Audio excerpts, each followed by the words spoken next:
Morning students. Last class we discussed dipole and dipole moment and electric field intensity in an axial line due to dipole moment. What we understand from this electric field intensity in an axial line, resultant electric field intensity due to a dipole in an axial line acts along the direction of the dipole moment. That is what we calculated. The resultant electric field due to dipole is equal to 2p divided by 4 pi epsilon naught r cube or x cube. Now we will study what will be the now we will calculate what will be the electric field intensity in an equatorial line. If I take a point charge, electric field can be experienced in all the direction around the point charge. First we calculated along x-axis. Next, now we are going to calculate in equatorial line. So this is a new topic for us. Electric field intensity at a point on equatorial line. In order to calculate electric field intensity in equatorial line, first I should consider a dipole. Dipole in the sense two equal and opposite charges are separated by a small distance. Here minus q and plus q charges are separated by very small distance of 2l, and O is the midpoint of the electric dipole, and distance between OA and OB is equal to L, so that the total distance will be L. Then the dipole moment P acts from minus q charge to plus q charge. Last class we discussed this. Now I am going to consider a point q in an equatorial line at the distance of x from the midpoint of the dipole, that is from O. I am going to consider a point q from along the direction of equatorial line, along the direction of y-axis. Now the force acts or the electric field intensity at q due to minus q and plus q can be calculated. Then as I told you, the like charges attract repel each other, unlike charges attract each other. The electric force acts between, or electric field acts between q and minus q. In order to calculate the electric field, I need to bring a test charge, is called q naught. So I am going to bring a test charge at point q, and the force between, or electric field intensity between these minus q and test charge will be, see, they are unlike charges, so usually they will attract, so they acts in this direction, that is EA. Okay, and for plus q we will take, for plus q, see, this is EA. Then for plus q it is goes outward because the test charge is placed at a point q is plus q, and here also plus q. This plus q will repel each other so that it goes radially outward. At the point q there are two forces are acting, that is two electric fields are acting, that is EA and EB. EA and EB, these two are acting at a different direction, but when I place a test charge as a point q, it has to move in a single direction, unidirection. In first class we discussed the electric lines of force never intersect each other. Justify your answer, in which I told you, if you place a test charge at the point of intersection, it has to move two different direction, but physically it is not possible. Here also this test charge cannot move in a two different direction, so it has to move in a unidirection or single direction. That direction will be a resultant of these two, that is EA and EB. That is what we are going to calculate now. The resultant electric field is acting along the direction of EQ. Okay, now the resultant electric field intensity at a point q is a sum of EA and EQ. That is what the given in the equation.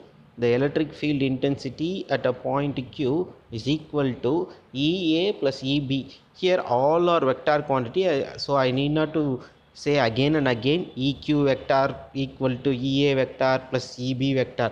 It's a vector quantity. Throughout this calculation, we are going to consider that EQ, EA, EB are vectors. The vectors EA and EB are acting at an angle 2 theta. That is Q, the angle between Q, EQ and EB are theta.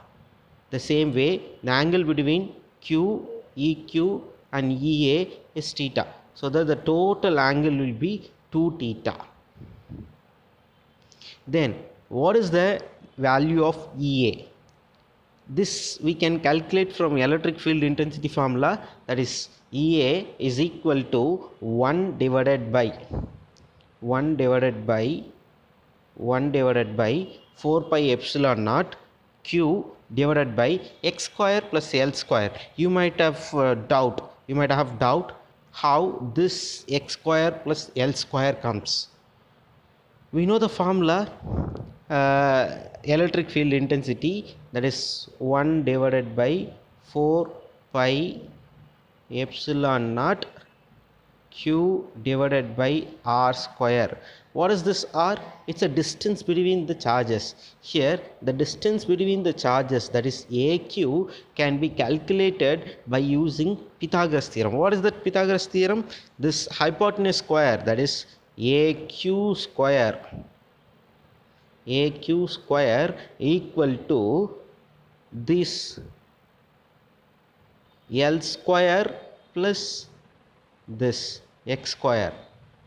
So instead of writing AQ square, I can write this x square plus L square. That is why they wrote x square plus L square. The next also, EB can be calculated by using the same formula. EB is equal to 1 divided by 4 pi epsilon naught Q divided by x square plus L square. This x square plus L square comes from the distance between BQ is calculated from this triangle OPQ. Okay, the same way what we done in a previous case. Then the resultant electric field, see that this EA and EB are resolved into two components, that is horizontal component and vertical component. So EA will be resolved into EA cos theta and EA sin theta. The EA will be resolved into EA cos theta and EA sin theta. The same way EB will be resolved into EB cos theta and EB sin theta. This EBA sin theta and EB sin theta are acting opposite to each other, so that they cancel out. They do not contribute anything at a point Q. So the electric field intensity at a point Q is only because of this EA cos theta and EB cos theta. Okay. The vectors EA cos theta and EB cos theta are acting along the same direction, and hence they will be added together. So when they added together, the EQ will be equal to EA cos theta plus EB cos theta. In this equation, we know that this EA will be equal to EB. EA will be equal to EB. So that I can replace this EB in terms of EA. So the equation will become, see that they are same, correct? So that they will be added together. So 2 EA cos theta.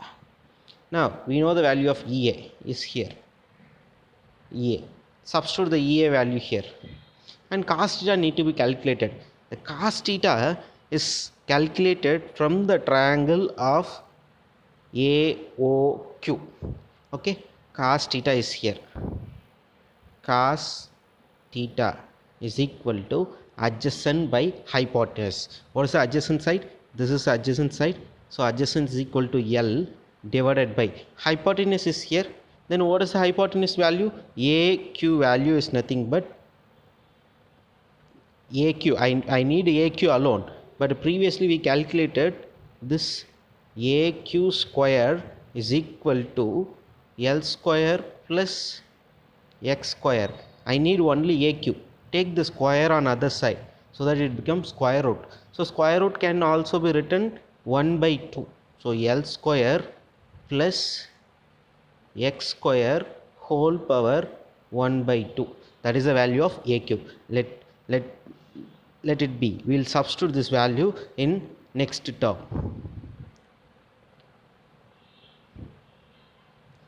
See here, they used eq is equal to 2 divided by 4 pi epsilon naught q divided by x square plus L square.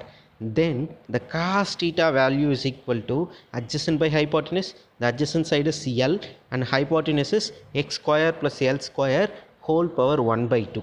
Okay, now this equation, let us simplify this. Look at this, x square plus L square whole power 1, x square plus L square whole power 1 by 2. It is in the form of a plus a power 1 by 2. Not plus, into a into a power 1 by 2. That means if bases are same, then power can be added. When I add the power, 1 plus 1 by 2, which is nothing but 3 by 2. Which is nothing but 3 by 2.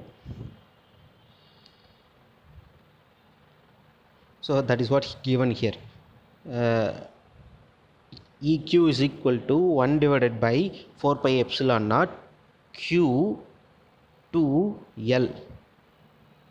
Q to L divided by, when I add these term, that is x square plus L square whole power 3 by 2.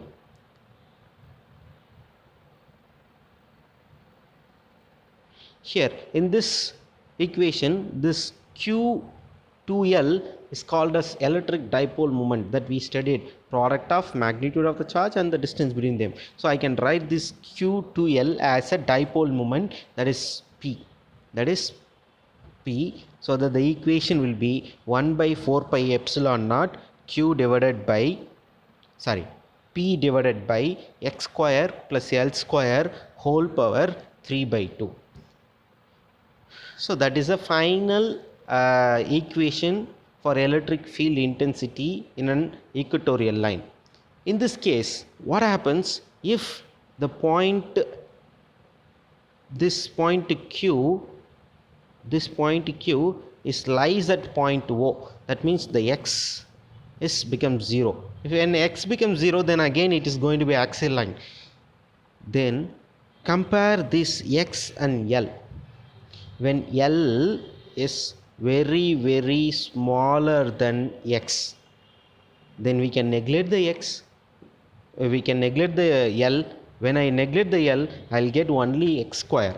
So that the equation will be 1 divided by 4 pi epsilon naught P divided by x square whole power 3 by 2. This is the equation because L square is neglected. This square and this square gets cancelled. Then the final equation which we will get, EQ is equal to P divided by 4 pi epsilon naught x cube. So this is the value of electric field intensity in an equatorial line. Then what is the electric field intensity in an axial line we calculated? EA is equal to 2P divided by 4 pi epsilon naught r cube or x cube. Now compare these two equations. What is the difference? Only 2. So in an equatorial line, the value of electric field intensity will be half of the value of electric field intensity in an axial line. In other way, the electric field intensity at an axial line, that is EA, is 2 times the electric field intensity in an equatorial line. Okay, 2 times the electric field intensity in an equatorial line. The direction of electric field intensity at a point on equatorial line is parallel and opposite to the direction of electric dipole moment. If you remember the diagram, here we have minus q, here we have a plus q rough diagram. Here the point q is considered. It is eq acting in this direction, but the dipole moment is acting in this direction. So see that these two are in parallel direction but opposite to each other. So that is what they mention, parallel and opposite to the direction of dipole moment. If the observation point is far away or when the dipole is very short, then the electric field intensity at a point on axial line is double the electric field intensity at a point in equatorial line. That is what I told you, EP is equal to 2 times EQ. Clear? That's it.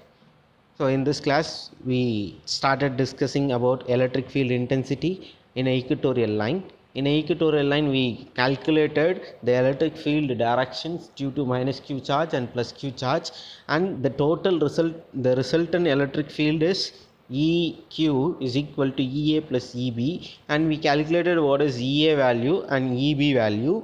Then the EA and EB resolved into two component, that is EA cos theta and EA sin theta, and EB cos theta and EB sin theta. This EA sin theta and EB sin theta are cancel out because they are acting opposite to each other. So the resultant electric field is only due to EB cos theta and EA cos theta, and they will be added together. When it is added together, EA cos theta plus EB cos theta, then I told you EA is equal to EB.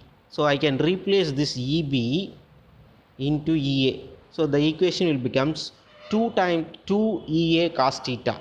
Then 2 EA value is 1 by 4 pi epsilon naught q divided by x square plus L square, and cos theta is calculated from this triangle, that is adjacent by hypotenuse. The adjacent side is L, then hypotenuse is x square plus L square whole power 1 by 2. I told you how to calculate this hypotenuse value from the Pythagoras theorem.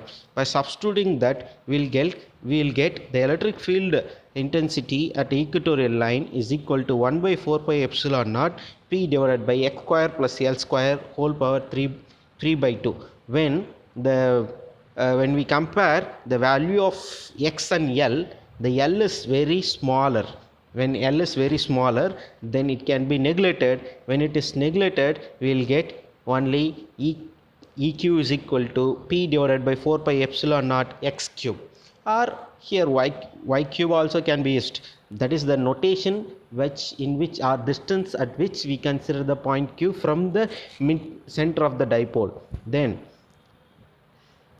the dipole moment and the direction of the electric field intensity, in this case they will be opposite, parallel and opposite, but in the case of axial line they will be in the same direction. Okay, dipole moment and electric field intensity in an axial line will be in same direction, but electric field intensity in an equatorial line will be parallel to the dipole and opposite to the direction of the dipole moment. Then when I compare the distance which is very very smaller than the dipole, then I can say that the electric field intensity at equatorial line will be 2 times electric field intensity at equatorial axial line will be equal to 2 times the electric field intensity in an axial line. Okay, this is what we studied in this class. Next class we will continue with a torque experienced by electric dipole in an uniform electric field. Clear? If you have any doubt, you may ask me.